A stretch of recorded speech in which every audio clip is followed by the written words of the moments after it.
buenos días y bienvenidos nuevamente a Sin Guión. Tenemos una mañana con mucha información nacional e internacional.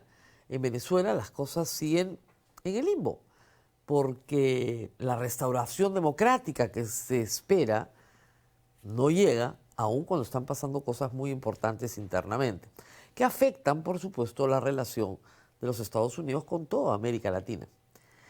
De otro lado, tenemos noticias en nuestro país importantes en materia de lucha contra el crimen, contra la corrupción y respecto a lo que llamamos siempre acá el reino de la impunidad en el que vivimos.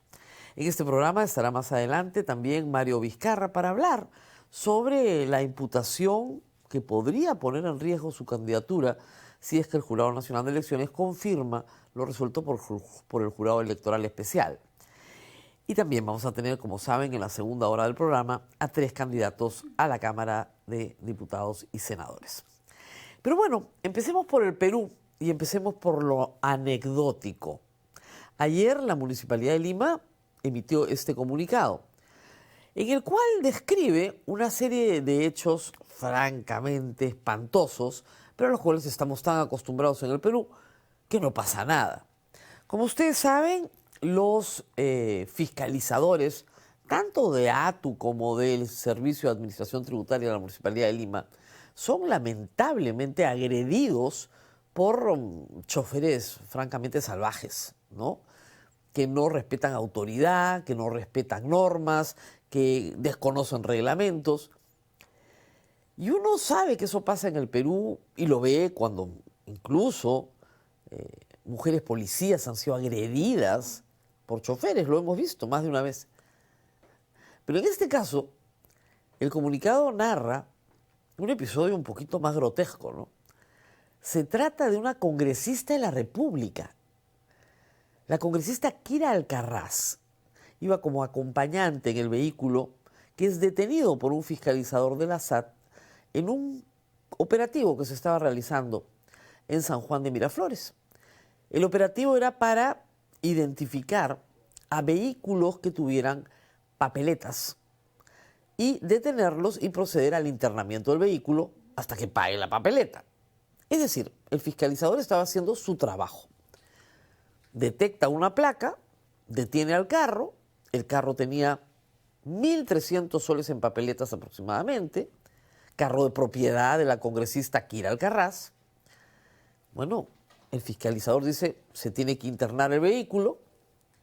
La congresista baja del carro, intenta que no se lleven el vehículo, pero luego abofetea cachetadas al fiscalizador y le quita su celular.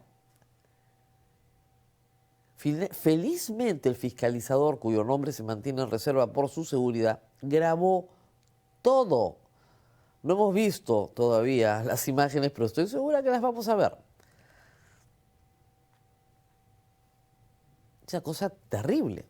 Finalmente el auto pudo ser internado y la congresista Kira Alcaraz presentar la documentación para pagar su multa, que eso es lo que correspondía.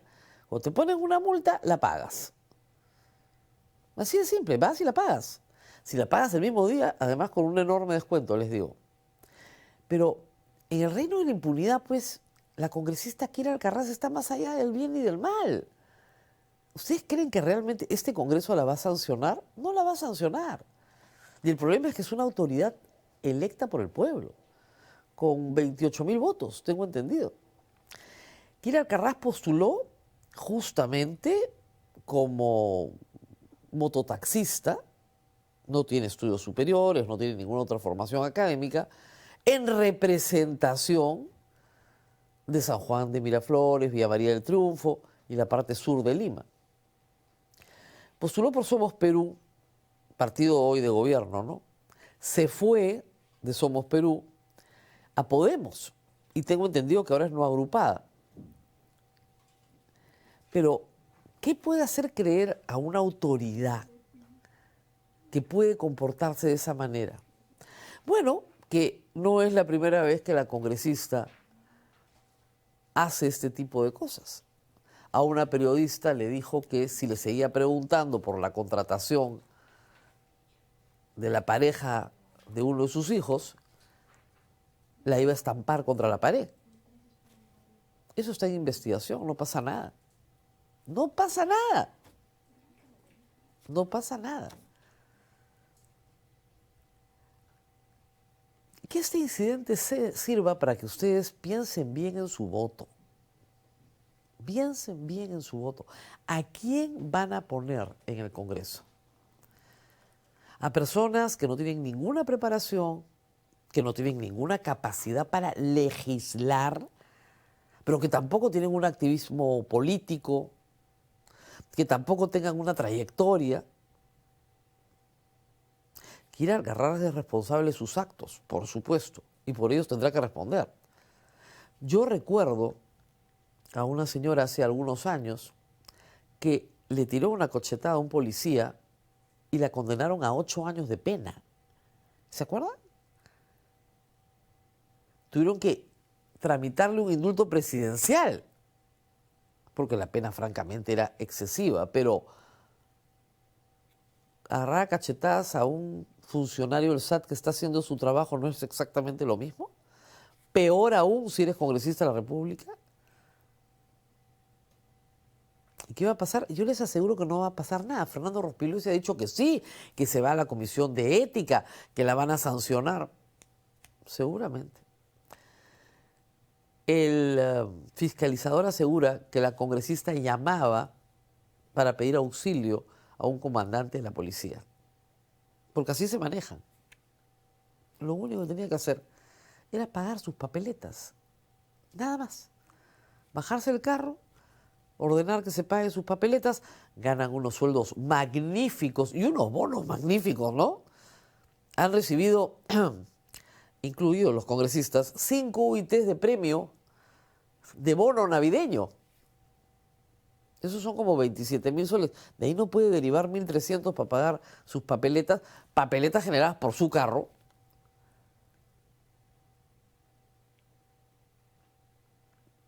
Y claro, repito, Kira Alcaraz es responsable de sus actos. Pero nosotros, el pueblo peruano, sí somos responsables de a quién ponemos en el Congreso. Yo quiero creer que los electores de Kira Alcaraz hoy piensan que cometieron un error y que la próxima vez lo van a hacer mejor. Eso espero. Eso espero. Hoy, esta mañana, el gobierno de Gerí ya convocó a elecciones municipales y regionales para este año. Así que entramos en ese otro ciclo de elecciones que también se monta sobre el que tenemos hoy de elecciones nacionales. Este año cambiamos a todas las autoridades del Perú electas, a todas. A ver si hacemos un mejor trabajo, ¿no? Muy bien, y nos vamos a la noticia que les contamos ayer y que se ha venido desarrollando todo el día. El fiscal Tomás Aladino Gálvez desactivó todos los equipos especiales, que son 4. Son 4. Cuellos blancos, todo el caso de los fiscales y jueces corruptos en el poder, desde la Corte Superior del Callao hasta la Corte Suprema del Perú. Todo ese caso. Todos los que estaban bajo investigación, no es que no se les investigue más, sino que pasan a fiscalías ordinarias. Lo mismo Lavallato. Eso sí, el fiscal Vela y el fiscal José Domingo Pérez no tienen plaza a la cual volver. Los van a dejar también así, en el limbo. Son fiscales titulares, tienen que volver a alguna plaza. Todavía no, en el limbo. Pero tal vez lo más grave de todo es que los casos vinculados a la corrupción de los últimos presidentes y a los delitos que han cometido no se van a ver.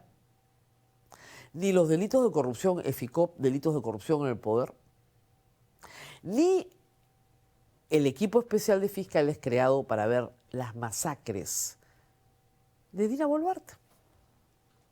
Tampoco. Desactivados. No hay equipos especiales, solo hay fiscalías ordinarias. ¿Qué dijo la doctora Sandra Castro ayer? Dijo que era una venganza, que era una venganza. Sandra Castro ha renunciado a la Fiscalía y ahora postula al Senado por el Partido Morado. Ella está litigando en la justicia electoral también, porque se le planteó una tacha y, en fin, está tratando de que se le dé la inscripción. Pero específicamente, Sandra Castro fue una de las fiscales del caso Cuellos Blancos. Y lo que ella dice es que todo esto es una venganza de Tomás Aladino Gálvez, quien fue investigado por ella como miembro de los Cuellos Blancos. Y claro, el fiscal interino, como lo llaman ahora los fiscales, el fiscal de la Nación interino, ha ejecutado una venganza contra los fiscales de primera instancia, que fueron valientes, ha dicho la doctora Sandra Castro, y enfrentaron la corrupción de sus superiores. Tomás Aladino Gálvez dice que a él no se le investiga por nada, que todo lo suyo se archivó en 2021, que ahí no había mérito, que nunca hizo nada. Pero no se comporta como una persona inocente, ¿no? Porque vaya que las venganzas son bien claras y bien extendidas. Pero tal vez donde haya mayor agitación y protesta es de parte de los deudos. En Ayacucho, en Juliaca, en todo el Perú, donde el gobierno de Dina Boluarte fue a meter bala, ¿no es cierto?, y ocasionó la muerte de 49 peruanos a balazos. En todo el Perú hay deudos que hace 3 años esperan justicia y los casos no avanzan, no concluyen, están en nivel de investigación y ahí siguen en nivel de investigación.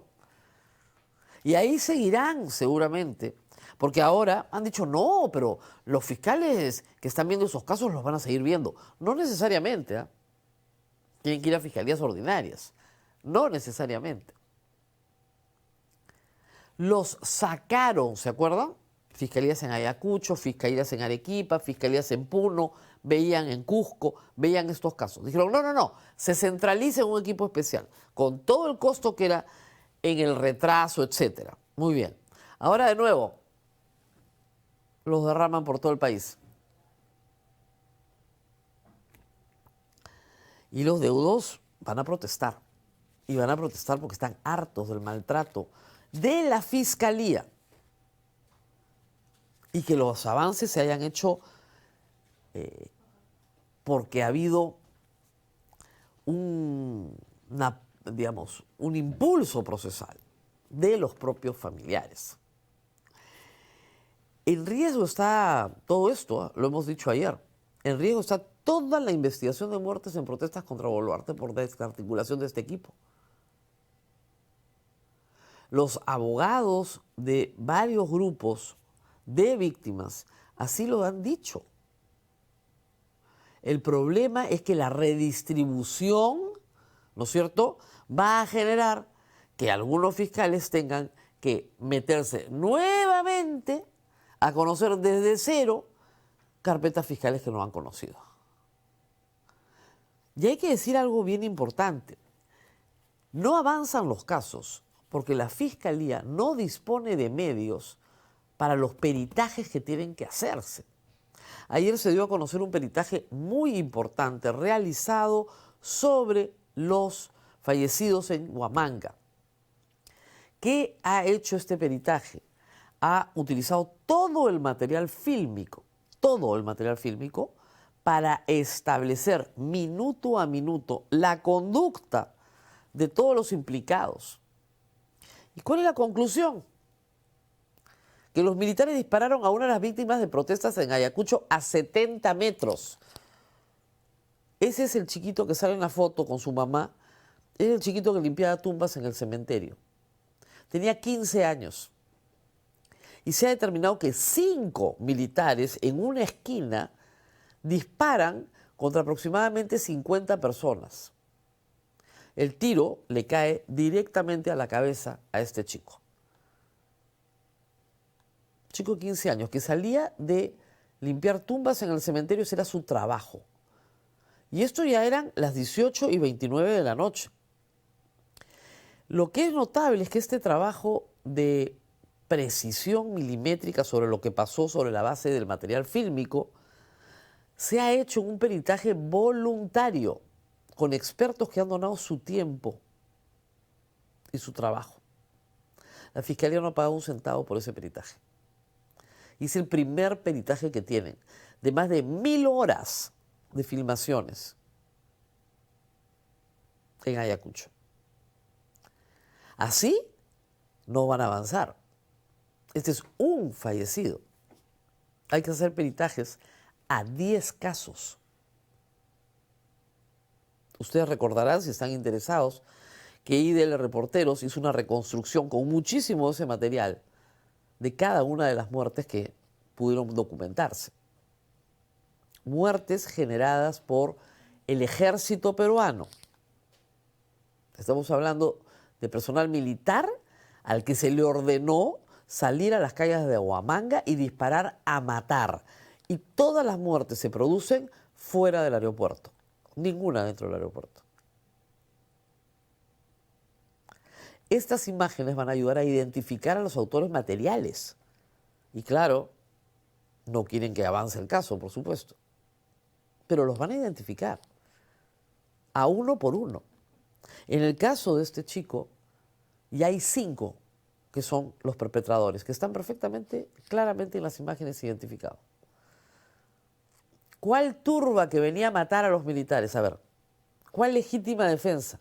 A 70 metros un tiro, a matar. Clarísimo el caso, ¿no? Pero claro, Tomás Saladino Gálvez no quiere que la señora Dina Boluarte sea imputada, ni sus ministros, ni nadie que tuvo que ver, altos funcionarios del Estado, en este caso. Y después vamos a volver a lo de los aforados y altos funcionarios del Estado, en un minuto, porque ayer también el fiscal de la Nación tuvo que decir algo muy revelador. José Domingo Pérez también le ha contestado a Tomás Saladino Gálvez diciendo: cual emperador alardea de cómo depende de su voluntad. Y bueno, es que sí depende de su voluntad. Los equipos especiales los crea el fiscal de la Nación y los desactiva el fiscal de la Nación. Es la ley. Esa es la ley. Los equipos especiales, el Lavallato lo creó Pablo Sánchez. El equipo especial de FICOP me parece que también lo crea, si no es Zoraida Ábalos, Pablo Sánchez. Los últimos equipos, el señor Juan Carlos Villena, los crean los fiscales de la Nación y los desactivan los fiscales de la Nación. Y sí, alardea el señor Tomás Saladino Gálvez porque no solamente ha dicho que no son necesarios los equipos especiales, sino que no han tenido mayor éxito. Estas son sus declaraciones sobre esto. Ha desmerecido las sentencias obtenidas. Tenemos una nota en la República. Son casos que tenían pruebas desde hace mucho tiempo. Sí.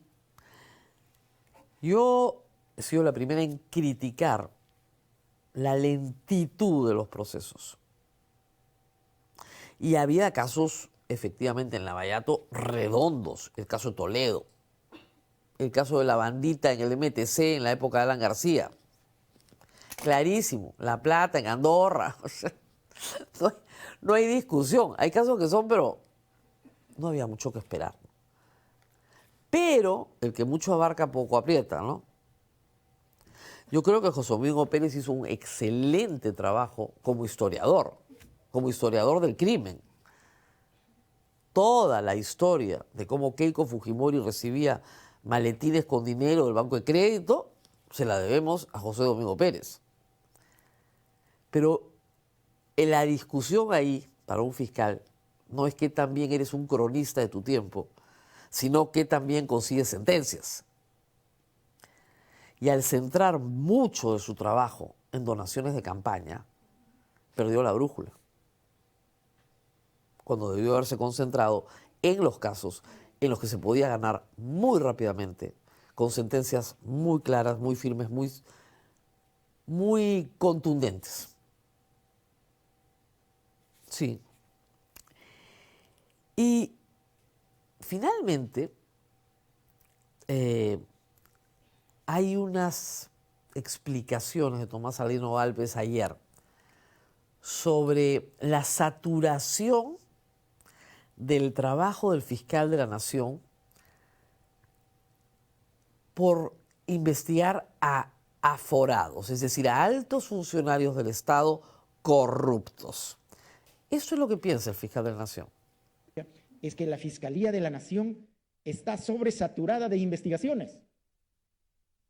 El despacho de Fiscalía de la Nación en este momento, digamos el 70% del tiempo, lo utiliza en las investigaciones fiscales a aforados, que es competencia de la Fiscalía de la Nación. Los demás son de otras fiscalías y especialmente de las fiscalías provinciales. Pero entonces, mire, está sobresaturada la Fiscalía de la Nación. Entonces creemos que la Fiscalía de la Nación no debe investigar, por ejemplo.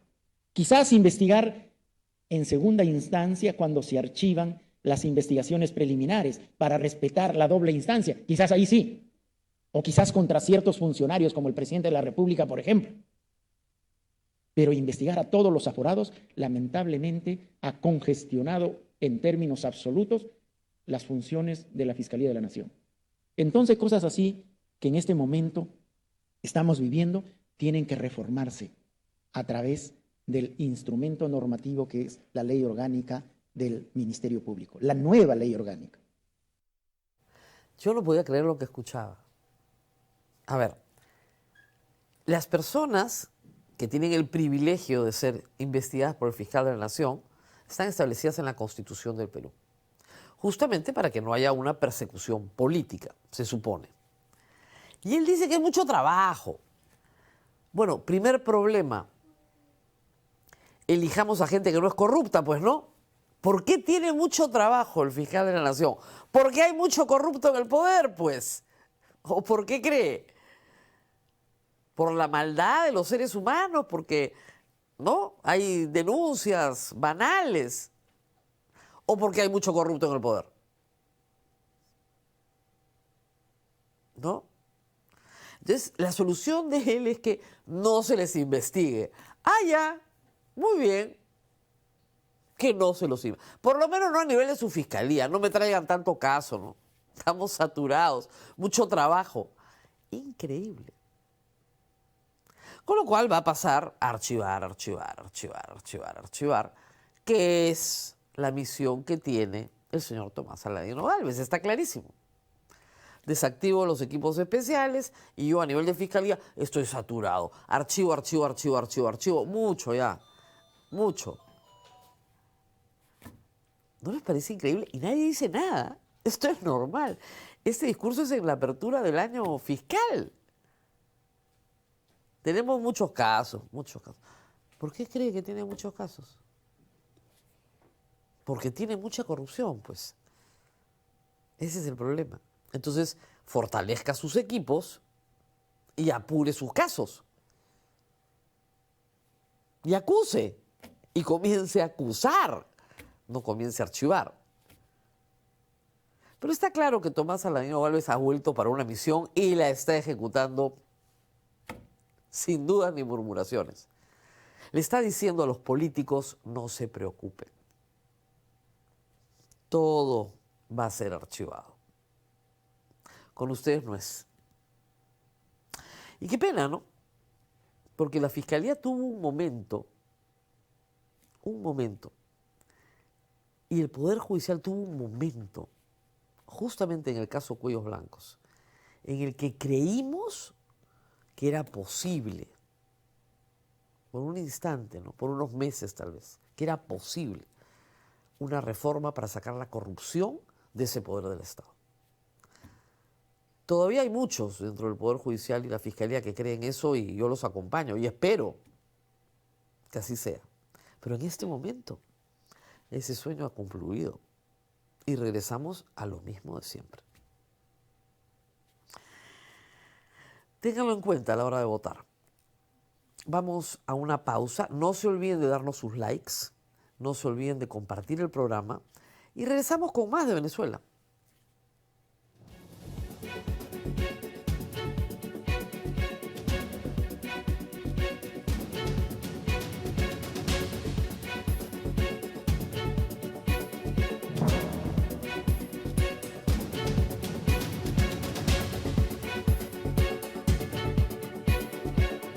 Muy bien, y tenemos más noticias del caso de Venezuela que venimos siguiendo atentamente en el Perú por varias razones, ¿no?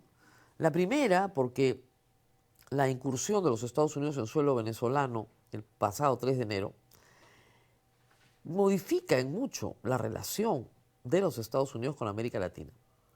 Y en segundo lugar, porque en el Perú tenemos la segunda migración más grande de venezolanos en el mundo. Así que yo estoy segura que las noticias que vienen de allá interesan mucho a nuestra audiencia. Lo primero es que Donald Trump ha estado dando varias entrevistas, el presidente de los Estados Unidos, y también ha hecho otra conferencia de prensa más, donde ha asegurado esto, que Venezuela va a entregar 50 millones de barriles de petróleo. El problema con las cosas que dice el presidente de los Estados Unidos es que la retórica no es la adecuada. Lo que dice Trump es que el petróleo que se extrae de Venezuela va a ser vendido a los Estados Unidos, no lo van a confiscar, ¿no? Y esa es una diferencia bien grande, porque cuando tú dices le entregará, nos van a entregar, ¿no? Les van a vender. ¿Cuál es el lío del petróleo y por qué Trump lo menciona insistentemente? Aunque ayer ya comenzó a hablar de derechos humanos, vamos a ir a eso en un instante. PDVSA es una empresa estatal de petróleo venezolana, el equivalente a nuestro Petroperú, que tuvo un magnífico manejo, pero un magnífico manejo luego de que se estatizaran, ¿no es cierto?, los activos que hoy tiene PDVSA en los años 70. Carlos Andrés Pérez estatizó el petróleo venezolano. ¿Eso quiere decir que expulsaron a las empresas norteamericanas sin pagarles un centavo? No, les pagaron hasta el último centavito. Igual que en el Perú. La retórica de los 70 era contra el imperialismo, nacionalizamos nuestras, ¿no?, tierras e industrias, como decía ya La Torre. Pero los militares, Juan Velasco Alvarado y sus amigos, les pagaron a la International Petroleum Company hasta el último centavo. En secreto, por supuesto. Por supuesto. Bueno, igual en Venezuela. Pero luego hubo una generación de muy buenos ingenieros petroleros, muy buenos, formados con grandes capacidades, y a esta industria de petróleo en Venezuela la hicieron liderar como una de las mejores. Cuando llega Chávez en el 98, PDVSA era una empresa de primer nivel mundial. O sea, 20, 25 años después de la expropiación, funcionaban las cosas a la maravilla. Muy bien, a la perfección. ¿Y qué hizo Chávez? Lo que hacen todos los autócratas de izquierda. Convirtió a esta empresa en su chacra personal. Y la politizó, la destrozó. Y hoy, PDVSA tiene los mismos problemas que, aunque menos graves, creo, que Petroperú. Es una empresa estatal que no funciona, con una riqueza petrolera espectacular. Espectacular. La riqueza está ahí. Hay que extraerla. Entonces, en la lógica de Trump, esos recursos tienen que regresar de alguna manera a los Estados Unidos, pero en beneficio del pueblo venezolano. Entonces, su prioridad es hacer que PDVSA funcione, pero como no puede funcionar, una suerte de privatización forzada de PDVSA. Eso es lo que creemos entender, porque la hoja de ruta no está clara para nada, pero para nada. Esa es la historia. Mientras tanto, dos noticias que no pueden pasar desapercibidas respecto a la dictadura en Venezuela. Suiza, esto ya lo hemos comentado, pero hay que remarcarlo. Suiza congela los activos de Nicolás Maduro, los personales de él, y de 37 personas vinculadas a él. ¿Ok? Se presumía que buena parte de la fortuna, ¿no es cierto?, de los miembros de la dictadura venezolana, de la cúpula, estaba en Turquía. Pero Suiza ha dicho que también hay y que no han dado detalles sobre el monto total de los bienes involucrados hasta el momento, pero han congelado todos los activos de estas 37 personas. Entonces, no es que Nicolás Maduro no haya robado, ¿no? Lo que está diciendo Suiza es, nosotros tenemos activos de Nicolás Maduro acá y de todo su entorno, de todos sus testaferros, por si acaso. ¿Qué más pruebas quieren de corrupción? Creo que no se necesitan más, ¿no? Están bastante claras. Y la otra es la de Cuba.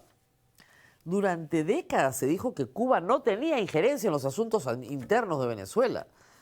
Y ayer se han divulgado las identidades y las fotografías de 32 soldados cubanos fallecidos en Caracas, que eran parte de la Guardia de Honor, la guardia personal de Maduro y su esposa.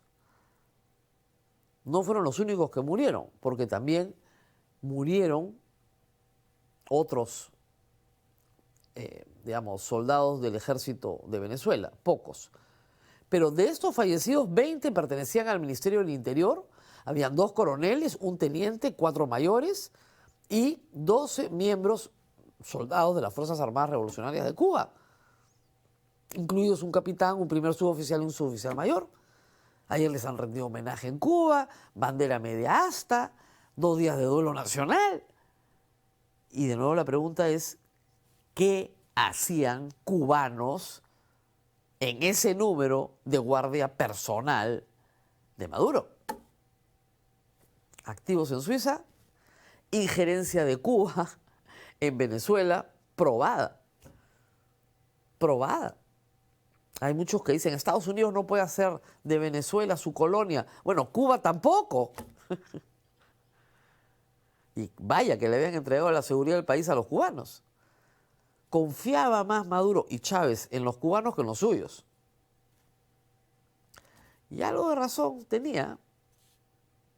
A esta hora se está discutiendo una noticia que me acaba de llegar, y es que Delcy Rodríguez, la vicepresidenta que ahora actúa de presidenta interina, ha ordenado la captura inmediata del mayor general Javier Marcano Tabata, jefe de la Guardia de Honor Presidencial y dirección de la DGCIM. Este es el hombre que juró proteger a Nicolás Maduro con su vida, pero que señalan como el traidor operativo. Y por eso lo han ordenado detener. ¿Se acuerdan hace 2 noches que hubo una falsa alarma porque se escuchaban tiros en el Palacio de Miraflores? Parece que se confundieron con unos drones. Bueno, parece que toda esa confusión tenía que ver con este señor y su posible detención, ahora detención. ¿Y a dónde lo van a llevar? A las mazmorras, pues, de Maduro. Así que Delcy no está muy obediente. De repente obedece en todo lo del petróleo, pero las venganzas internas las está organizando ella. Y también ha habido noticias ayer señalando que estos colectivos, que son una suerte de guardias paramilitares, han estado hostilizando en distintos puntos de Venezuela a cualquiera que celebre la captura de Maduro. La gente dentro de Venezuela no ha salido a las calles a celebrar la captura de Maduro, no ha podido, porque se mueren de miedo, con toda razón, pero con toda razón. Y luego Trump habló de derechos humanos en la misma conferencia, y bueno, por fin habló de esto. Dijo que Maduro mató a millones de personas. Bueno, no mató directamente a millones de personas, pero sí obligó a migrar a millones de personas, eso sí es verdad. Y que Delcy Rodríguez está cerrando una cámara de tortura en Caracas. Bueno, no dijo específicamente cuál cárcel, Pero el Helicoide es la cárcel, es un edificio en el centro de Caracas que ha servido efectivamente de centro de torturas. Delcy Rodríguez lo estará cerrando, pero está capturando al general que supuestamente los ha traicionado y lo está mandando probablemente a ese sitio. Creo que a los Estados Unidos les están contando muchos cuentos y Venezuela continúa en el limbo porque no se recupera la democracia en ese país. Y hay una nota adicional que también viene de Estados Unidos y que también compete al Perú. En la acusación contra Maduro se ha retirado la imputación de ser el líder del cartel de los soles. No porque el cartel de los soles exista o no exista, eso implica que Nicolás Maduro deja de ser acusado por narcotráfico, ¿ok?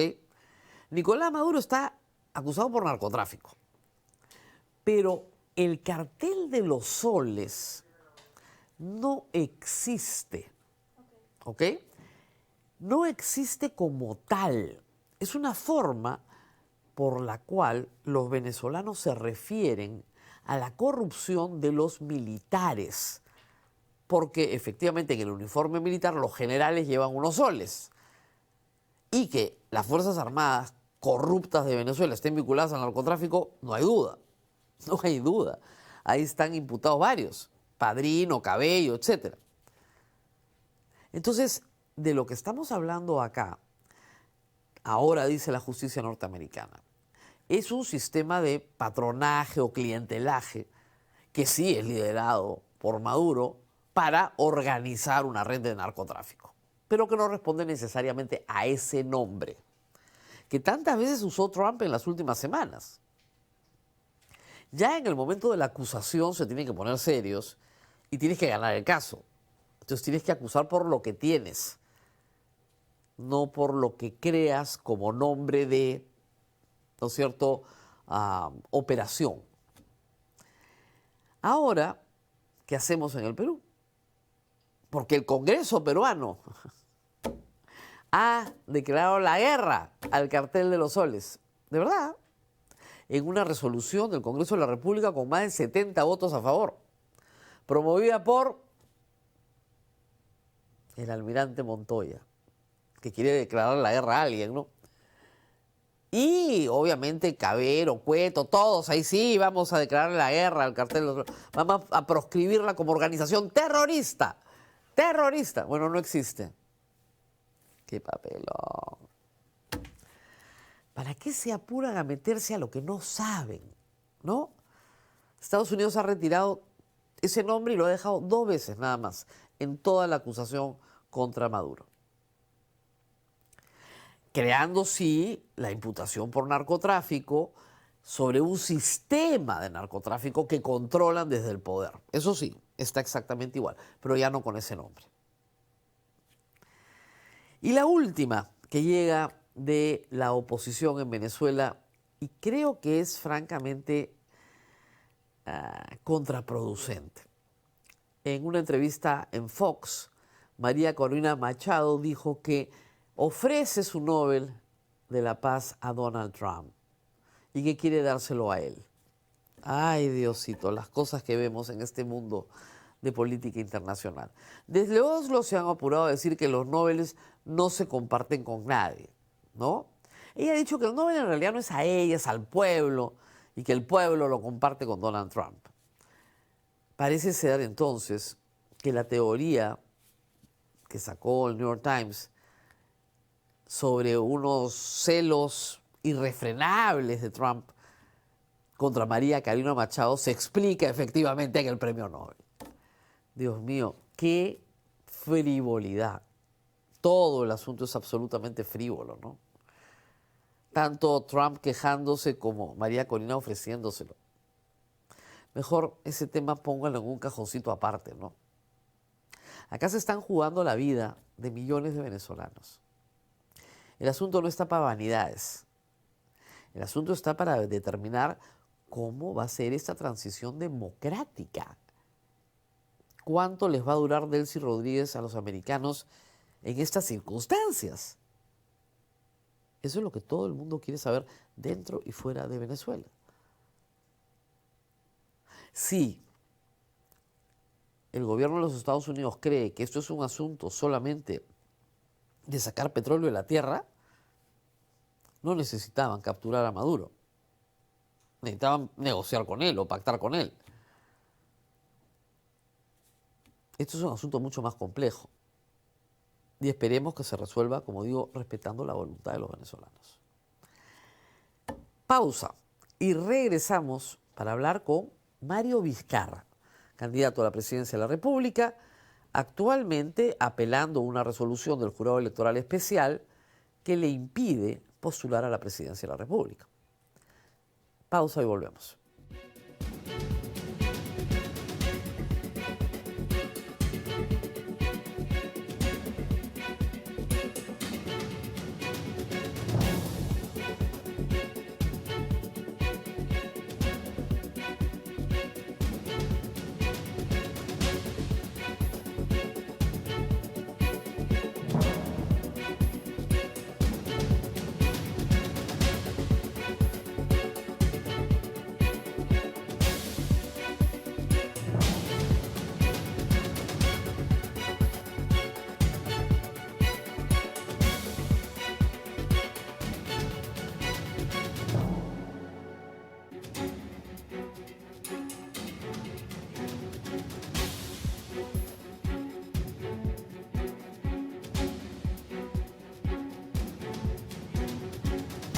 Bien, y no se olviden de darle likes, por favor, al programa y de compartirlo. Y ahora vamos con nuestra entrevista.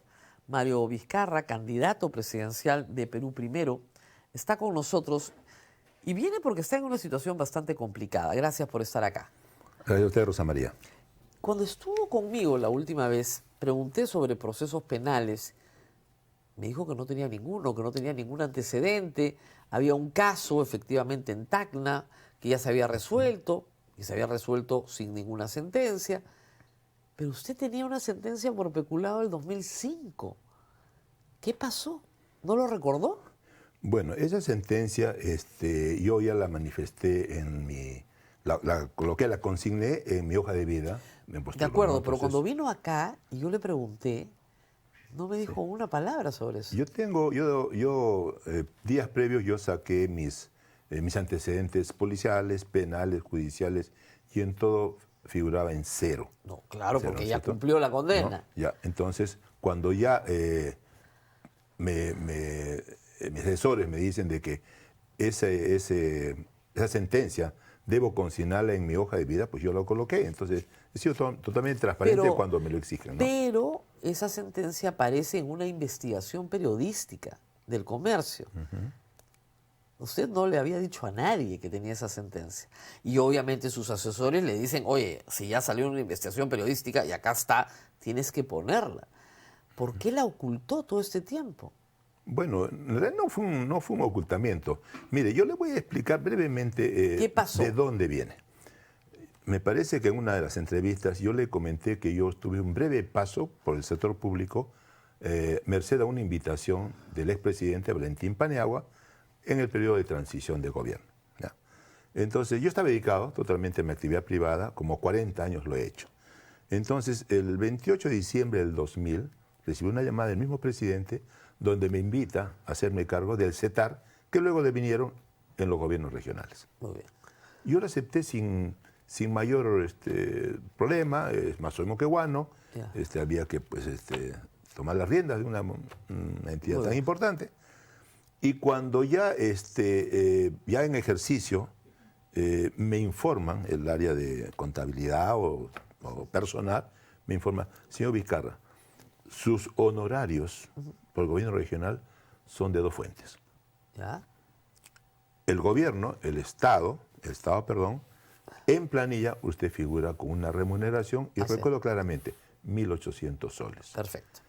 Sin embargo, con un convenio del PNUD con el Estado peruano, se da un bono de productividad a cientos de personas. Exactamente, el fondo de apoyo gerencial. Así es, Muy bien. y usted lo conoce perfectamente, a cientos, que hacían por lo menos, digamos, decoroso Claro. el ingreso. Así es. Entonces, yo lo acepté. Obvio, Lo acepté porque como eso era todos, lo normal. Como todos. Incluso hice un contrato donde me depositaban $2.000 mensuales. Perfecto. Correcto. Muy bien. Termina mi mandato en julio del 2021 y después de algunos años hubo digamos, unos celos políticos entre dos personajes moquegüanos que uno de ellos acusa Ajá. a mis dos antecesores que fueron del gobierno de Alberto Fujimori. Claro. Por haber recibido fondo de apoyo gerencial. Así es. Acusa a los dos y yo me veo inmerso en ello. La fiscalía también me involucra en ello. Claro. ¿No? Entonces yo ya estaba nuevamente dedicado a mi actividad privada. Y resulta que afronté el juicio y busqué un abogado de oficio, se lo digo de oficio porque dije, consulté con algunas personas, me dijo, mira, esto no tiene ni pies ni cabeza. Así es. En todo el Perú y durante más de una década daban a ciertos niveles de funcionarios Exactamente. el fondo del apoyo gerencial. Sí, Entonces me dice, esto es una pataleta, unas riñas políticas entre dos facciones en las cuales yo no tenía nada que ver, yo siempre he estado ajeno al tema político. Muy bien. Y resulta que ya yo iba pues a las audiencias, ¿no? Y en la audiencia final resulta que es algo sentenciado. Sí. Sentenciado. ¿Y por qué no apeló? Ya, porque, y justamente porque son errores que uno tiene en la vida. Ya. Y yo estaba, Rosa María, estaba tan decepcionado porque yo dejé una actividad buena, productiva. Claro, le pusieron 3 años de pena, suspendida. Suspendida. Y tenía que pagar una reparación civil. Y 4 años Ajá. de impedimento de ejercer cargo público. Perfecto.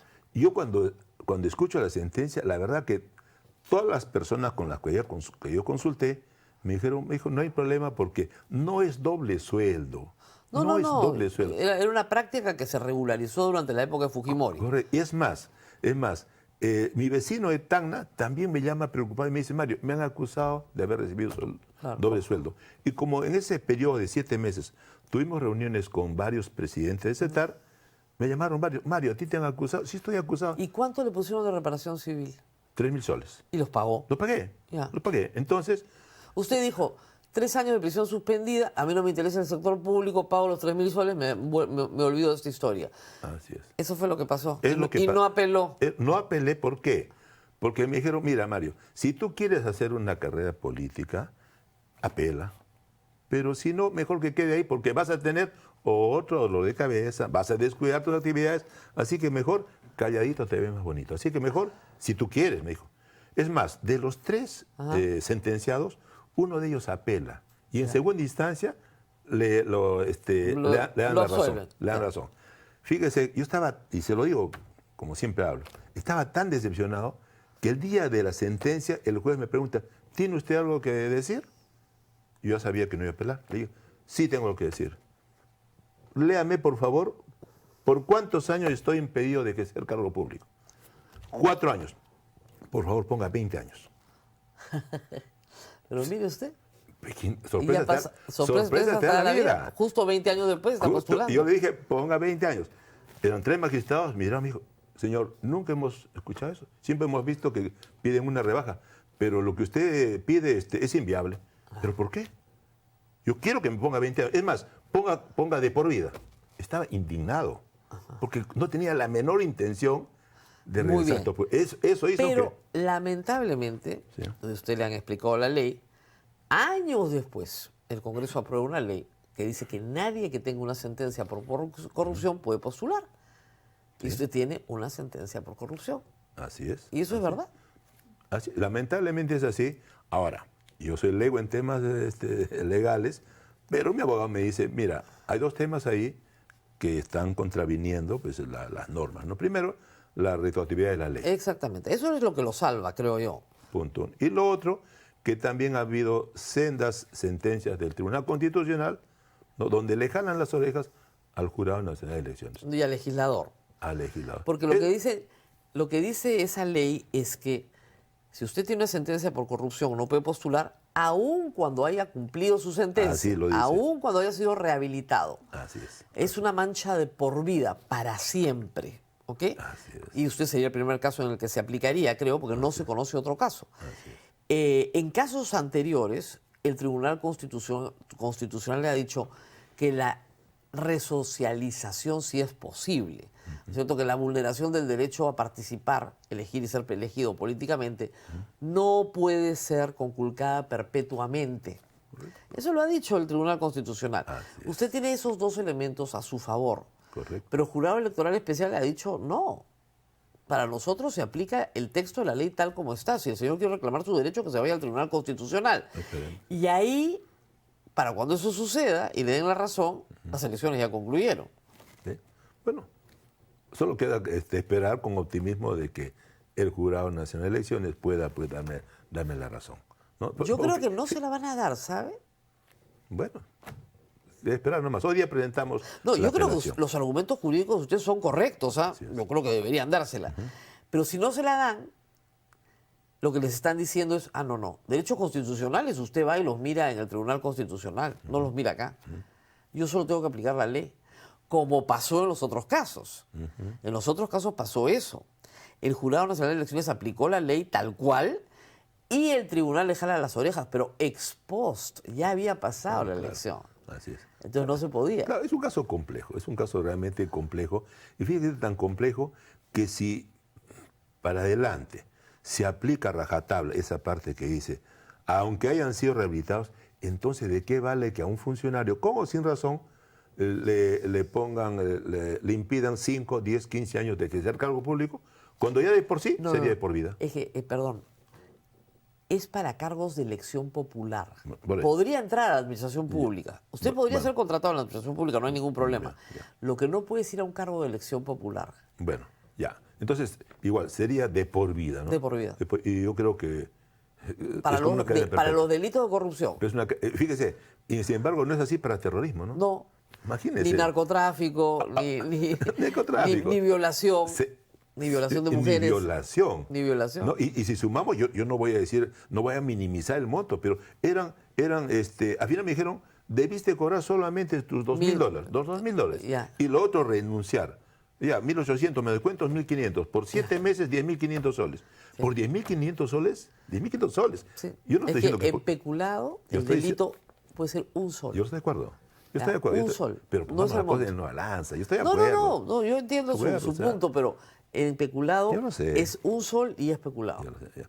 Pero, fíjese, bueno, ya Martín Vizcarra ya lo metieron preso, ya hasta donde está, hemos apelado, tomará un año y medio, no lo sé, pero ahora es Mario Vizcarra, ¿no? Ahora Mario Vizcarra hay que sacarlo de todas maneras con estos temas que, bueno, son controversiales. Yo confío, Rosa María, que salí bien librado. Y ustedes van a seguir, si usted sale, la lista parlamentaria queda, pero claro, sin ninguna locomotora es bien difícil, ¿no? Pero ¿sabe qué? El pueblo, nuestro pueblo, el pueblo que está con nosotros, con el partido, está totalmente indignado. Obviamente. Y es una marea, es un crecimiento de rechazo a la posible inhabilitación mía, ¿no? Que van a decir, bueno, lo sacan a él, pero vamos a tener una bancada más fuerte de la esperada. Y eso ocurriría. No tengo ninguna duda que mucha gente se plegaría al saber que es realmente un abuso extremo que tomarían conmigo. Bueno, ni usted ni su hermano, ¿no? Ahora, su hermano sigue preso. Sigue preso, ¿no? Y esta prisión, como dice usted, se va a prolongar. Nunca respondieron de la Comisión Interamericana de Derechos Humanos. Hasta la fecha, ¿no? Nunca. Así es. Para que vea cómo están las cosas. Por lo tanto, ese auxilio que se preveía, que sí llegó, hay que decirlo, para Alan García, no llegó para ustedes. Para Petro también llegó rápido. Para Petro también llegó. Llegó rápido, ¿verdad? ¿Por qué no llegó para ustedes? Pues, entiendo pues de que hay presiones fuertes a nivel internacional, ¿no? Yo entiendo que es así. Claro, no hay otra explicación, ¿no? Sí, fíjese, una de las inhabilitaciones es por haber cerrado el Congreso. Oiga, cuando cerró el Congreso fue una fiesta nacional. Sí, parecía que había clasificado Perú. Claro. Y sin embargo, cierra un Congreso que tenía en ese entonces como 8% creo de aceptación. Y este Congreso con menos de 2%. Nadie dice nada, ¿no? Seguimos ahí todos juntos como hermanos, ¿no?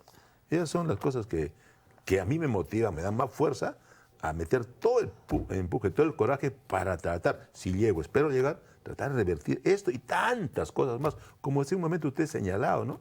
Desactivación de los equipos especiales, una carretera que está orientada para que facilite la actividad de narcotraficantes, ¿no?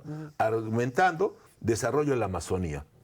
¿Quién la presenta? 7 congresistas fujimoristas, ¿no? El 31 de diciembre el presidente presenta un proyecto de ley para involucrar a las empresas productoras de alimentos dentro de la ley Klimper 2. Sí.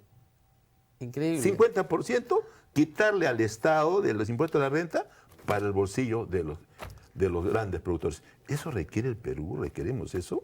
Eso indigna. Ahora, todo este asunto, usted dice, ha generado una gran frustración, pero no se ha visto eso en las calles, ¿no? No hay una agitación diciendo nos han quitado nuestro candidato, no lo dejan postular. ¿Su candidatura se ha desinflado un poco? No, porque en realidad nosotros estamos en continuo contacto con el Perú. Y ya había algunas personas interesadas pues, en salir a reclamar. Yo he puesto paños fríos. Digo, tranquilos, esperemos qué cosa pasa. Y en todo caso, si protestan, serán protestas pacíficas, pero la verdadera propuesta, Rosa María, va a ser en las urnas. Claro. Ahí va a ser la verdadera propuesta. Y va usted a ver cómo serán los resultados el 12 de abril. Pero si usted no va a participar. No, con la bancada. Con la bancada. Claro, o sea, si definitivamente sacan de carrera, cosa que estimo que no va a ser así, va a ver la indignación, se va a reflejar en las urnas. Usted se veía en segunda vuelta. Sigo viéndome en segunda vuelta. Se ve en segunda vuelta. Sí. ¿Usted cree que puede ir contra Keiko o contra López Aliaga? Yo Por lo menos seguro, por las encuestas de hoy, ¿no? A ver, yo estoy seguro, Rosa María, que ninguno de ellos va a entrar a segunda vuelta. Pasarán la valla rozando el travesaño. No van a segunda vuelta. ¿Sabe por qué? Porque si uno pregunta de los políticos a quién es el más conocido, Keiko Fujimori y López Aliaga. Sí. Han llegado a su tope. Ya del bolsón que no sabe, no opina, no tiene idea, irá pues el 0,5% a esos dos personajes. Nada más. El resto irá, espero que vayan en mi candidatura, indudablemente irán otras candidaturas que sintonizan mejor con el pueblo, ¿no? ¿Quién sería su contendor en segunda vuelta? ¿Carlos Álvarez? No, de ninguna manera. Yo creo que no pasa la valla. Es uno que no pasa la valla. Yo creo que no pasa la valla. Yo creo que los dos primeros que figuran en encuestas van a pasar la valla, pero con seguridad no llegan a segunda vuelta. Pero ¿quién llega a segunda vuelta? Nosotros estamos seguros, una segunda vuelta, y yo creo que con alguien que todavía no figura dentro de los tops, los 5 primeros. No creo que... Ahora, llegar a la presidencia de la República, usted sabe que no significa nada hoy día. Porque si no controla el Congreso, lo van a revocar de todas maneras. Así es. Sí. De todas maneras. Pero vamos a tener una bancada fuerte. Con Mario Vizcarra o sin Mario Vizcarra, vamos a tener una bancada fuerte. Y de ahí vamos a dar una lucha frontal contra las mafias, los partidos tradicionales, y realmente vamos a transformar el Perú. Espero que estemos ejecutivos con mi presidencia y una bancada fuerte. Espero eso, confío que sea así. Pero si no es así, igual daremos la batalla en el Congreso.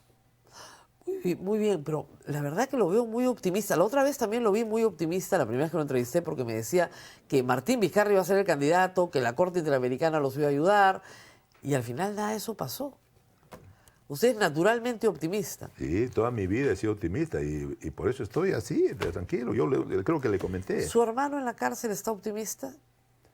Claro, también.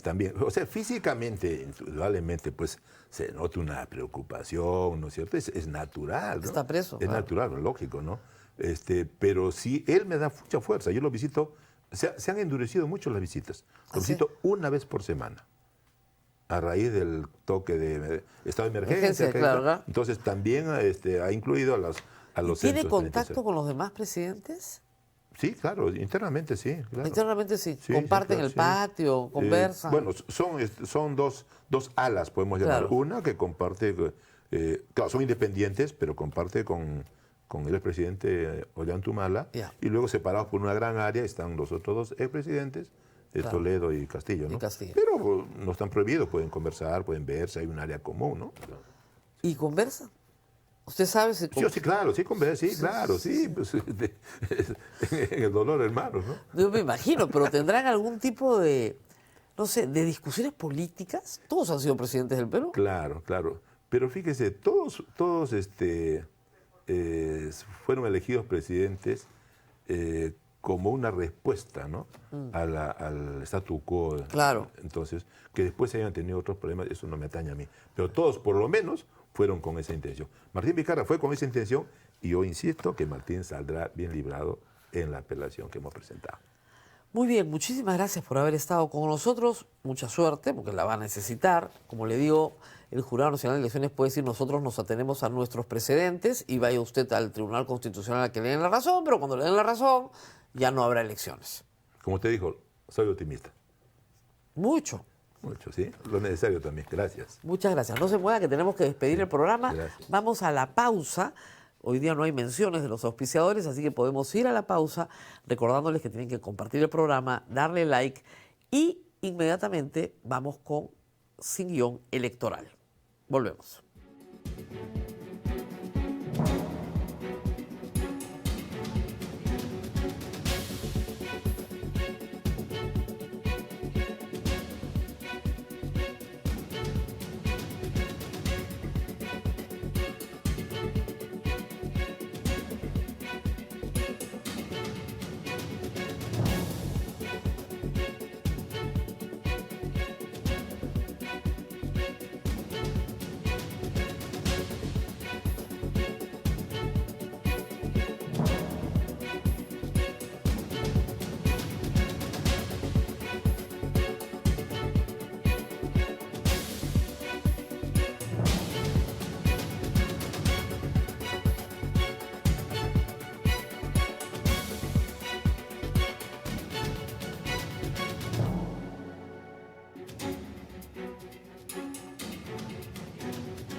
Y estamos con la candidata Nora Loredo, ella es candidata de Libertad Popular, va con el número 4 por Lima Diputados. Y la conozco hace muchísimos años, así que ha sido muy grato revisar su biografía personal, porque uno a veces conoce a personas pero ignora todo lo que han hecho, ¿no? Y es graduada de Literatura y Lingüística de la Universidad Católica. Así es. Pero dedicó toda su vida a la producción televisiva, a la comunicación, luego a comunicación institucional durante en el Estado he trabajado más de 20 años. Más de 20 años. Tengo mucha experiencia en la gestión. Y luego, desde la, digamos, actividad colectiva, social, fundó Vigilancia Ciudadana, Sí. una ONG dedicada a hacer vigilancia de muchas cosas, entre otras, del uso de fondos públicos por parte de los partidos políticos. Así es, así es. Conociendo todo lo que usted ha conocido, ¿por qué se quiere meter de diputada? En política. O sea, en política. Sí, bueno, yo he luchado desde hace 50 años por la democracia, por un país justo, ¿no? Por los derechos humanos. Desde que estaba en la universidad luché en las calles contra la dictadura de Morales Bermúdez. Después fui efectivamente productora de televisión de César Hildebrand en lo peor de la dictadura de Fujimori, ¿no? De ahí luché en el Foro Democrático, recogimos 1 millón de firmas para hacer el referéndum contra Fujimori. Cuando cae, entré a la OMPE con Fernando Tuesta. De ahí trabajé 4 años en la Defensoría del Pueblo como también directora de las oficinas a nivel nacional. Recorrí todo el país, conozco el país a fondo. Y de ahí he trabajado también en empresas privadas, en el sector petrolero, muchos años. Y por último, en transporte, ¿no? Entonces tengo una gran experiencia, digamos, yo no soy nueva en esto. No, para nada. ¿No? Pero ¿por qué Libertad Popular? Ya, mira, primero, ¿por qué entro en política? Así es. Porque primero tenía que decidir en qué partido, ¿no? Pero entro en política porque estoy harta de que la corrupción y las mafias gobiernen nuestro país. Bueno, ustedes presentaron en Vigilancia Ciudadana varios informes que daban cuenta del uso de los recursos públicos Así es. por parte de los partidos políticos que hoy están en el poder. Terrible. Era terrible, sí, yo he pedido la presentación de varios, era terrible. Sí. Y yo creo que estamos en un momento, pero lo que los gringos llaman un turning point, ¿no? O sea, un momento clave en la historia del país. Yo, en mis 69 años, nunca había visto lo que veo ahora.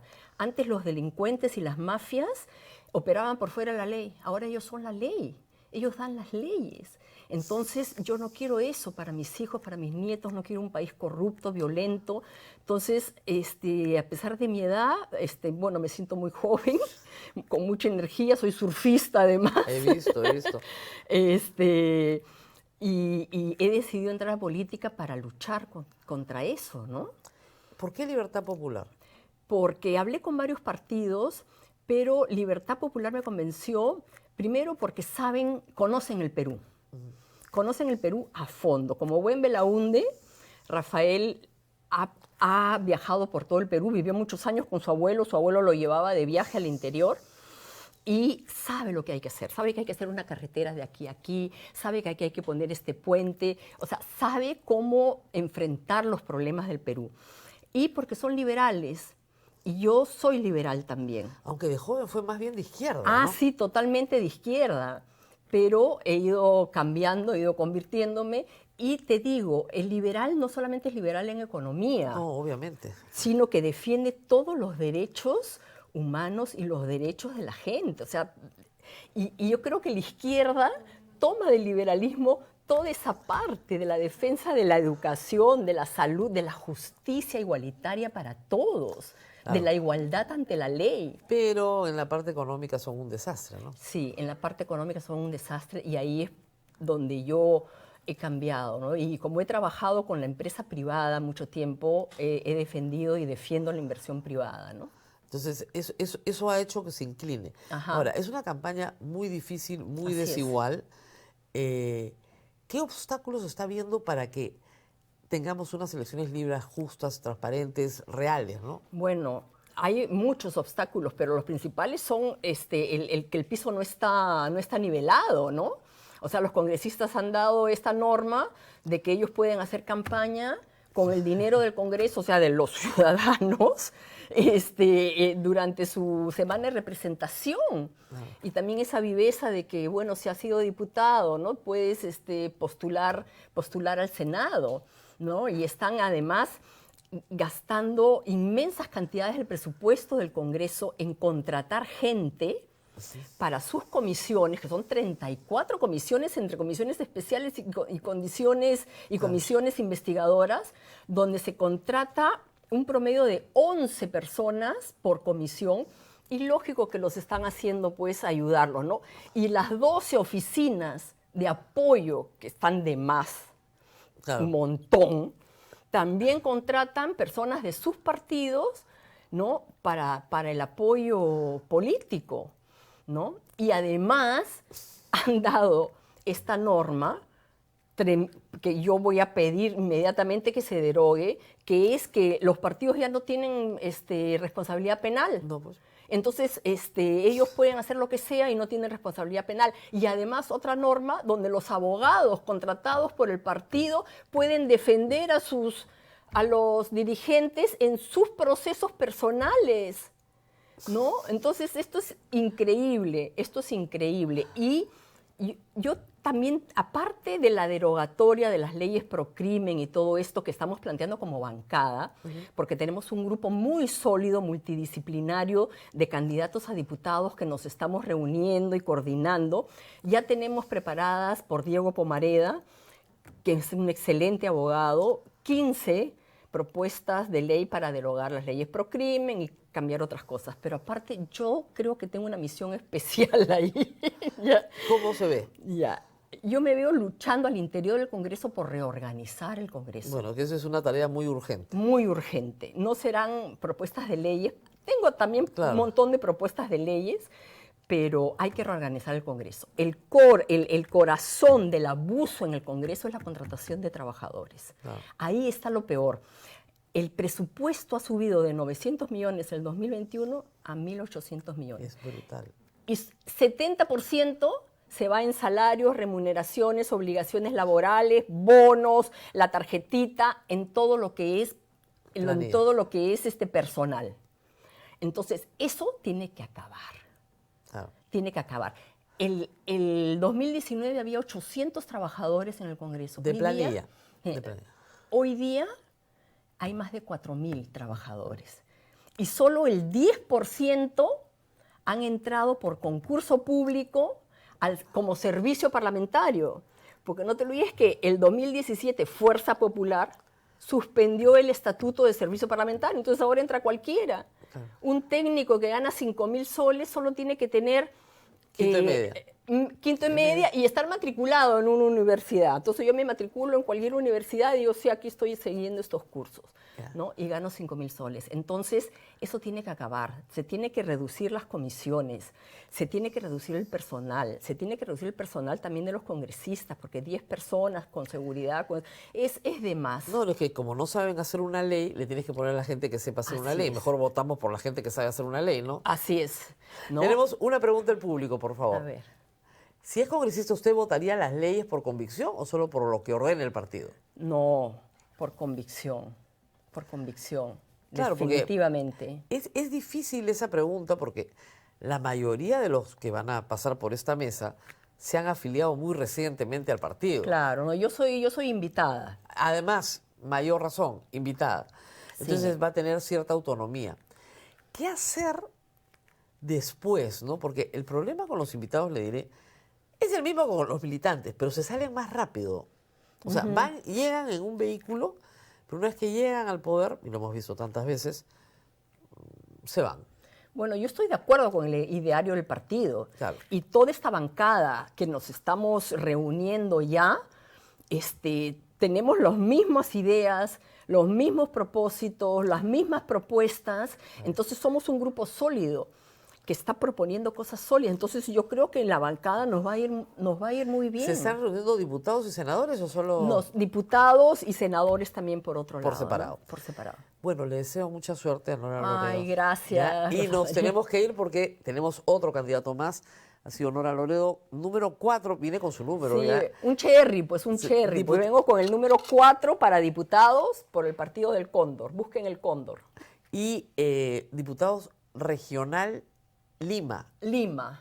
No, diputado Lima. Lima, no hay regionales. Eso es senadores. Eso es senadores. Pero todos estamos confundidos totalmente con la cédula. Pero vamos a trabajar con la cédula. Sí. Diputada por Lima. Diputada por Lima, número 4. Perfecto. Muchas gracias por haber estado acá. Gracias.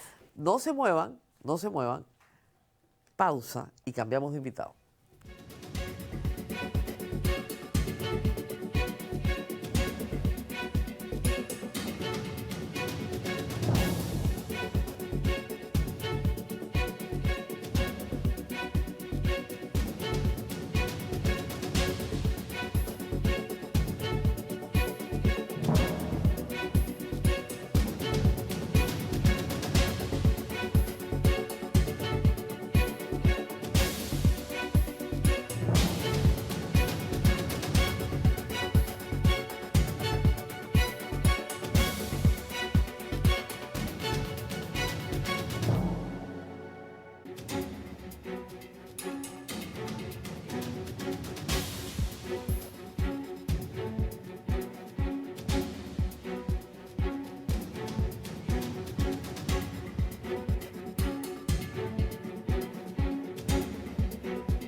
Muy bien, estamos nuevamente con ustedes y el candidato es Daniel Maima, candidato a diputado por el Frente de la Esperanza con el número 27.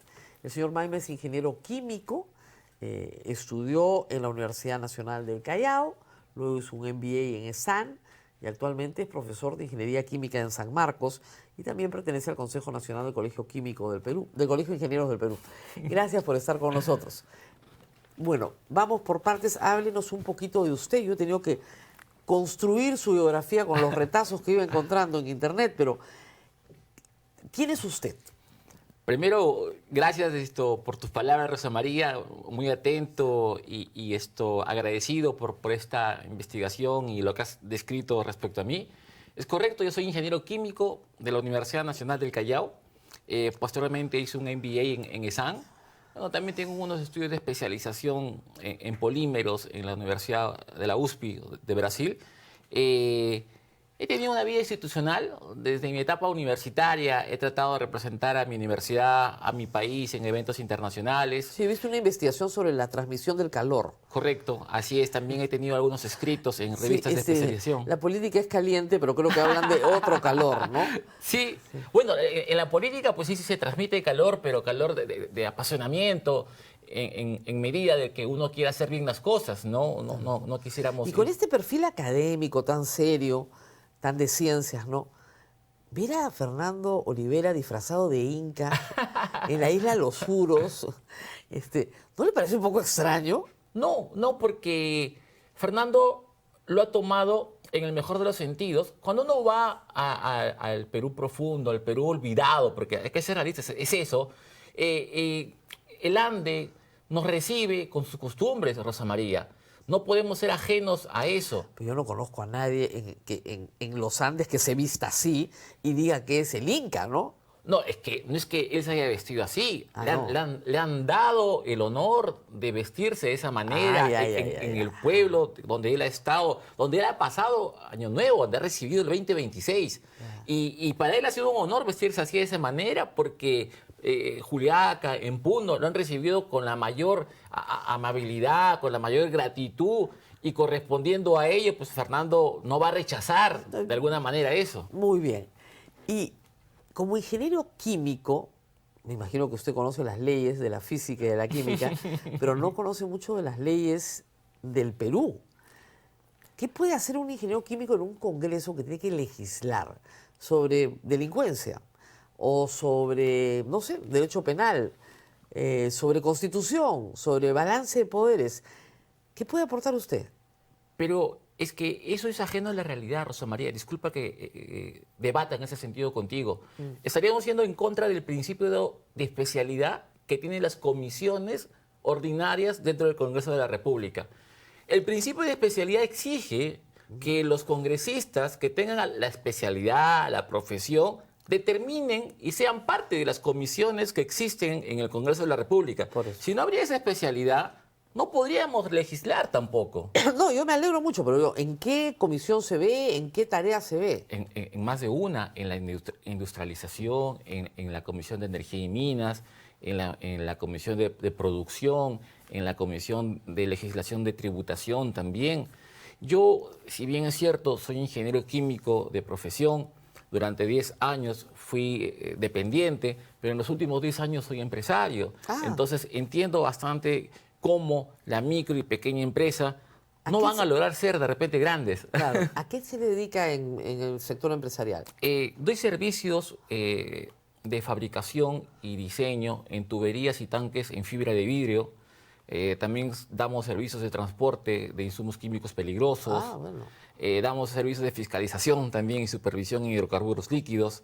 Y bueno, muchas subespecialidades que la ingeniería química ha podido desprender a medida de su historia. ¿Y eso está bien regulado, cree usted, en el Perú, o está mal regulado?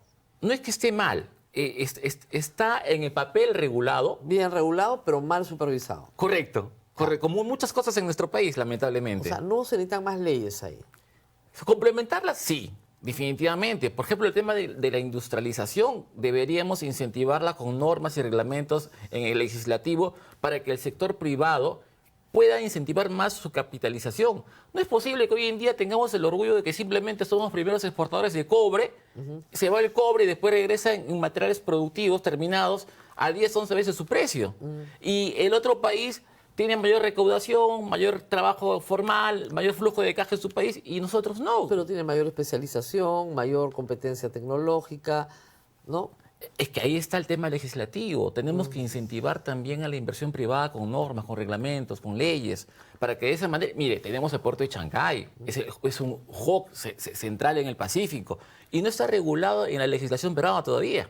Entonces, ¿qué estamos esperando, no? Entonces, si desde el medio legislativo no incentivamos también a esto a la par con el Ejecutivo, entonces no podemos ver una globalización. Pero cuando uno habla de incentivos, habla de exoneraciones tributarias. Sí, es verdad. O sea, ustedes entrarían con una política tributaria de exoneración a muchas áreas del país. Sí, claro que sí. Y no solamente al gran capital que puede convertir la materia prima en un producto terminado, sino también incentivar a través de las instituciones correspondientes que la pequeña y microempresa crezca. Claro, No. suena muy bien eso de no pagar impuestos, me encanta. Pero... Tampoco no pagar, ¿eh? Claro. Pero el problema es que cuando uno escoge ganadores en un mercado, no hay perdedores y esos perdedores son los que pagan la cuenta. Y ya se ha advertido que el Perú está en una situación fiscal muy peligrosa debido a este gobierno y a los anteriores. ¿Cómo balancear eso? O sea, usted quiere exoneraciones tributarias, me ha dicho que sí, muy agresivas, pero al mismo tiempo tiene que educar, ¿no es cierto? Pagar la Universidad del Callao, que es pública, Así es. etcétera, etcétera. ¿De Sí. dónde sale la plata? Si Tenemos que exoneramos- aumentar la recaudación de impuestos. Es que Ya. acá SUNAT, lamentablemente, en vez de incentivar la recaudación de impuestos, la ahuyenta. Y está aumentando la informalidad. Ya pasó del 81% al 82% la informalidad. En vez de que se reduzca, Claro, estamos pero- yendo a lo contrario. Pero usted sabe que Fernando Olivera ya fue gobierno, o sea, fue parte del Estado peruano. No fue gobierno. Eso es algo que también mucho... Es que no lo fue. Fue parte de un ministerio. No gobernó el país. Rosa Perdón, María. fue parte de una alianza de gobierno. Su partido, el FIM, le dio mayoría a Alejandro Toledo en las cámaras. Apoyó. En la cámara, en la única cámara. Y luego fue ministro de Estado. Sí, pero apoyó partidariamente, políticamente, una alianza que Toledo la rompió. Y Fernando la publicó públicamente diciendo que había roto ese tratado que ellos firmaron. No. La rompió al final. Final del gobierno. Final. ¿Ya? Entonces, estas cosas que nos dice pueden ser nuevas, pero no las hicieron cuando estuvieron en el poder. Yo insisto que no fue poder. Fernando nunca fue parte del Ejecutivo verdaderamente, no gobernó, no tuvo la posición de decisión. Ahora queremos que él llegue definitivamente al Ejecutivo y acompañarlo desde el Legislativo para que haga gobernanza. Pero sí estamos convencidos de que si por un lado damos beneficios tributarios, por otro lado podemos aumentar la recaudación de impuestos a través de incentivos, acompañamientos y normas que acompañen a esto. Y es más, Rosa María, nosotros somos pensadores de que el país no solamente debería vivir de recaudación de impuestos, deberíamos generar también riqueza y multiplicar lo que podamos recaudar. A través de empresa pública. Sí, de Claro. inversiones. De inversión pública. Así, de inversión pública o mixtas. Ya, o sea, usted sí cree en la empresa estatal. Sí. Ah, ya. Sí. O sea, y el partido también. Sí, en un sentido de que estamos convencidos de que la política, lamentablemente, en las últimas décadas, es sinónimo de corrupción. Y eso ha hecho que genere mala administración estatal. Pero nosotros venimos a refundar el Perú. Y eso significa cambiar verdaderamente con un sustento técnico. Usted me describía al inicio, oiga, pues usted es ingeniero, ¿cómo va a legislar, no? Oiga, entonces los médicos tampoco podrían ser congresistas, No. los enfermeros, No, puede, los contadores, puede. ¿no? Yo no niego la capacidad de legislar, le digo, es una especialización, tiene que aprender a legislar. Ah, sí, no, pero más tan allá, fácil, no ¿no? podríamos legislar sin conocer el sector.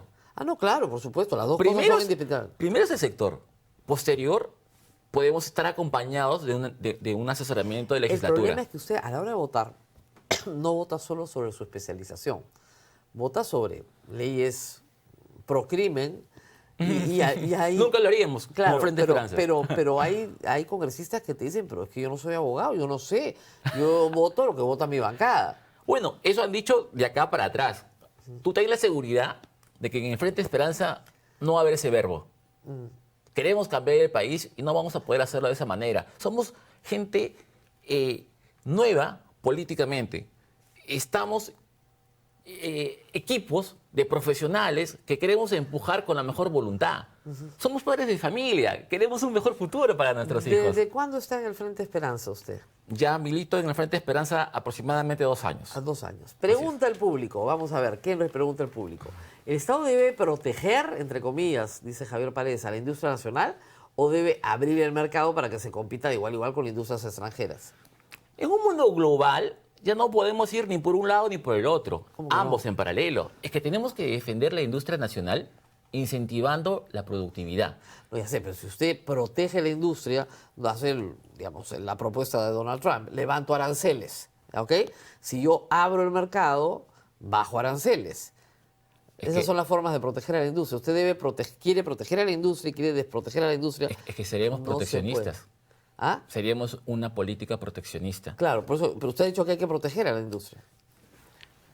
Nuestra industria nacional necesita un incentivo, necesita formalizarse. Ya.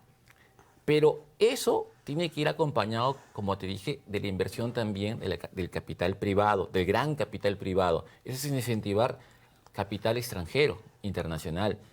En vez de que se lleve nuestra materia prima tal y cual, lo que nosotros estamos buscando casualmente es que la transformen acá en nuestro territorio, que nos genere mayor recaudación de impuestos, que nos genere mayor empleabilidad formal y a la vez nosotros también acompañar a la micro, pequeña empresa que crezca y que se vuelva formal, que ese 82% disminuya.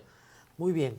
Nos tenemos que despedir. Muchas gracias por haber estado con nosotros. Ha sido Daniel Maima, candidato a diputado por el Frente de la Esperanza con el número 27 en Lima. Muchas gracias. Pausa y regresamos con nuestro último invitado, Jaime Delgado Segarra, candidato a senador por Ahora Nación.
Muy bien, y mi invitado en este momento es Jaime Delgado Segarra, candidato a senador por Ahora Nación. Jaime Delgado tiene una ventaja, él ya fue congresista del 2011 al 2016. Ingresó al Congreso en el Partido Nacionalista Peruano de Ollantumala, pero luego fue independiente. Gracias por estar con nosotros. ¿Cómo estás, Rosa María? Encantado de estar en tu programa. ¿Por qué volver? ¿No? A uno le diría, Sí. yo le decía eso, ¿para qué volver? Cuando uno podía estar cómodo en su casa y viendo desde la televisión las cosas que suceden y disfrutando de la vida y probablemente de los nietos. Pero la verdad que aquellos que tenemos esa pasión y ese deseo de construir país, construir bien, estamos viendo que en los últimos años se ha ido deteriorando a tal nivel las cosas. A veces pensábamos en nuestra época que qué mal Congreso que tenemos, pero la verdad que nunca hemos tenido este nivel de Congreso, nunca. Usted entró por un partido, por el Partido Nacionalista Peruano, luego se fue. ¿Cuán rápido se fue de ahí? Yo casi a la mitad, yo la fui mitad. independiente. Efectivamente tuve algunas discrepancias que me motivaron a separarme, pero de verdad nunca me fui pateando el tablero ni peleándome Claro. con nadie, sino de manera muy clara, transparente y directa. Claro. Pero siempre, repito, cuando uno entra a política y entra al Congreso, y por lo menos yo pienso así, uno tiene que representar al ciudadano y a los intereses del ciudadano. Y en este caso yo quiero ser senador del consumidor, del ciudadano, porque la verdad que uno ve tantas cosas ahí cuando se toman decisiones y se votan ¿qué intereses se está representando? El interés del ciudadano queda de lado para privilegiar otro tipo de intereses. Ahora, si usted va ahora por Ahora Nación, la pregunta válida que podrían hacerle los votantes de Ahora Nación es ¿cuánto tiempo se va a quedar ahí? Los 5 años. Los 5 años. Por lo menos eso es mi deseo. Porque uno tiene que ser coherente. La verdad que uno no está pensando entrar para salirse mañana. No. Y en ese sentido, y con la experiencia que he tenido, he sido muy cuidadoso en digamos, aceptar esta invitación del doctor Alfonso López Chao, luego de conocer su plan de trabajo, su equipo, conversar con él, saber de las ganas, el amor que tiene por construir y reconstruir nuestro país. Entonces, yo tengo mucha ilusión si llego a ser elegido, no solamente para entrar y contribuir a legislar en favor del ciudadano, en favor del consumidor, en favor de un sistema de libre y leal competencia con defensa del consumidor. Ahora, usted es una persona de izquierda, o sea, postuló en realidad con el Partido yo soy, Nacionalista mira, y luego ahora con... Yo nunca ahora... me he considerado una persona de izquierda, fíjate. Yo soy una persona de centro, en todo caso. Yo creo en la libre competencia, creo en la competencia desleal, creo en el mercado, creo en la libre iniciativa. No cree en la competencia desleal, espero, ¿no? No, creo que se debe luchar contra la competencia desleal. Eso espero. Claro, pero lo que yo veo es que muchos que se dicen liberales y de derecha, en realidad son los primeros en violentar el sistema de libre competencia. Veamos lo que ha sucedido recientemente con el cartel de las farmacéuticas. Oye, pero se supone de que tenían que competir y en vez de hacer eso se coluden. ¿Qué piensa del tema de rutas de Lima, por ejemplo? Yo creo que los contratos deben ser respetados. Y si hay una violación y si hay corrupción de por medio, se deben utilizar los canales debidos para sancionar y resolver como corresponde. Pero cuando uno patea el tablero porque simplemente tiene un capricho, las consecuencias luego las vamos a sufrir los consumidores. Tarde o temprano la vamos a sufrir los consumidores. Estoy convencida de eso, de eso estamos completamente... La cuentita la vamos a pagar todos. Y finalmente tú dices, ya, tú quedas bien para la fotografía del momento, te ganas unos aplausos y luego de algunos años nosotros, los ciudadanos y los contribuyentes, tenemos que pagar eso. Y quienes fueron responsables de eso luego no asumen ninguna responsabilidad.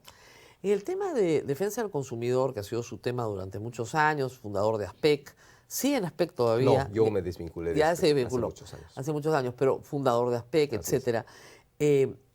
Ahí se ha avanzado, ¿cree usted, mucho, poco? Hemos avanzado mucho. Recordarás que yo fui incluso pionero de la primera ley de protección al consumidor del año 91, que salió por decreto legislativo. Y hemos avanzado con el Código de Protección al Consumidor y con la creación del INDECOPI y la Autoridad de Protección al Consumidor. Sin embargo, el sistema de protección al consumidor en nuestro país es sumamente débil si lo comparamos incluso con países vecinos. ¿Por qué? Es que el problema es bien sencillo. Las empresas formales sí están muy reguladas, ellas mismas están interesadas en no desprestigiarse, pero con el 80% de la informalidad en el Perú... Pero no solamente eso. Es imposible. Lo que pasa es que el sistema de protección al consumidor en el Perú se ha convertido en un sistema de atención de reclamos individuales. Claro. Es una mesa de tramitación de reclamos. Cuando la protección del consumidor, ¿por qué se llama Código de Protección y Defensa del Consumidor? Porque el Estado lo primero que tiene que hacer es proteger al consumidor. ¿Cómo lo protege? Generando un marco legislativo apropiado, una institucionalidad fuerte, una señal clara de que las normas se deben cumplir. Eso es proteger, o sea, tratar de evitar de que existan infracciones. Defender es cuando, bueno, y hay una violación, entonces tenemos que defender al consumidor. Y lamentablemente nos hemos quedado solo en la parte del Tribunal de Reclamaciones y nos olvidamos de esa... Pero al consumidor lo que le interesa es su reclamo. Eso no lo puede negar. Pero nos hemos quedado en el reclamo individual, claro. Rosa María. Mira, en el caso reciente de la colusión de las farmacéuticas, se han beneficiado con 6.000 millones de soles en compras públicas durante tantos años. El INDECOPI le ha puesto una multa, bien. Esos fondos son para INDECOPI, bien, por su trabajo. ¿Y quién repara el daño causado al sistema de salud? De salud, del MINSA, Bueno, qué sé yo. ahí tendría que Salud y MINSA establecer vía civil el Exacto. pago de reparación civil, Exacto. pero son Se los llama titulares. acciones colectivas. Pero civiles. Y los países vecinos, estoy hablando de Chile, Brasil, Argentina, Estados Unidos, que fue el pionero en esto, no solo le ponen una multa a las empresas, sino que inmediatamente establecen acciones colectivas. Pero la acción que colectiva es otra cosa. No, generalmente no se resuelve, ni siquiera se resuelve por sentencias en la Corte Suprema, sino por la gestión misma de la Autoridad de Protección al Consumidor. Generalmente estos procesos terminan en un acuerdo indemnizatorio. Pero para una acción colectiva del tipo, para el caso que usted está planteando, no son personas individuales las que se van a asociar. No, es el Estado. Es el Estado. Pero el Estado va de frente al sistema de justicia y eso ya existe. El Estado, ¿cuándo el Indecopi ha planteado una acción colectiva? No me corresponde a mí defender al Indecopi, ni mucho menos. Y son roles que le corresponden al Indecopi, y no lo hacen. Y con el caso de la colusión del precio de los papel higiénico, de papel higiénico, igual, se pusieron la sanción, pero nunca el ciudadano fue beneficiado con la devolución del dinero. En Chile obligaron a pagar $150 millones a todos los ciudadanos que se repartieron, ¿sabes cómo? $10 a la cuenta bancaria de cada chileno, en compensación al daño ocasionado por esta colusión. O sea, ese tipo de mecanismos son sumamente frecuentes para evitar que las empresas se limiten a pagar una multa que muchas veces es ridícula frente al beneficio obtenido. Bueno, pero es un tema de gestión, ¿no? Es un tema de gestión, es un tema de perfeccionamiento de la legislación, que es bastante débil en esto, y finalmente es un tema de fiscalización también, porque el Parlamento está para fiscalizar que las autoridades cumplan su deber. Sí, pero está para legislar, ¿no? Legislar, representar y fiscalizar. Sí, pero el problema es que la fiscalización es voluntaria. No, o sea, cada en congresista... todo caso, es controlar que la autoridad cumpla su función. Pero esa es voluntaria, pues. O sea, si usted quiere fiscaliza, si usted quiere no fiscaliza. Debería fiscalizarse. Pero no lo hace. Es un deber del parlamentario. Que no lo haga es otra cosa. Representar es una palabra tan gaseosa. Sí. Que hay muchos que dicen, sí, yo represento los intereses de mi pueblo, pero es cualquier cosa. Y se van los fines de semana a hacer tal y tal cosa. Pero legislar, ahí hay un botón, hay que machucar rojo, amarillo, verde. Eso sí lo tiene que hacer el congresista. Exacto. Y no solamente para impulsar legislación, para parar. impedir que se apruebe legislación. Por eso. Dentro del paquete normativo que proponen ustedes, bueno, en el caso de los senadores, ustedes son Cámara Revisora, ¿no? Pero dentro del paquete normativo que usted quisiera llevar al Congreso, como lo quiso llevar la vez pasada, ¿qué lleva? Yo llevo un sistema para garantizar la inocuidad de los alimentos. Esto es gravísimo lo que está pasando en los últimos años.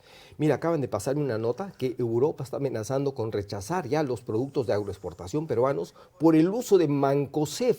Y todas las veces que nosotros analizamos los alimentos en Perú, la mayoría tiene Mancozeb y sustancias prohibidas. Eso tiene que parar y para eso se necesita una reestructuración del sistema de vigilancia, porque no puede ser posible que nos estén matando. Segundo,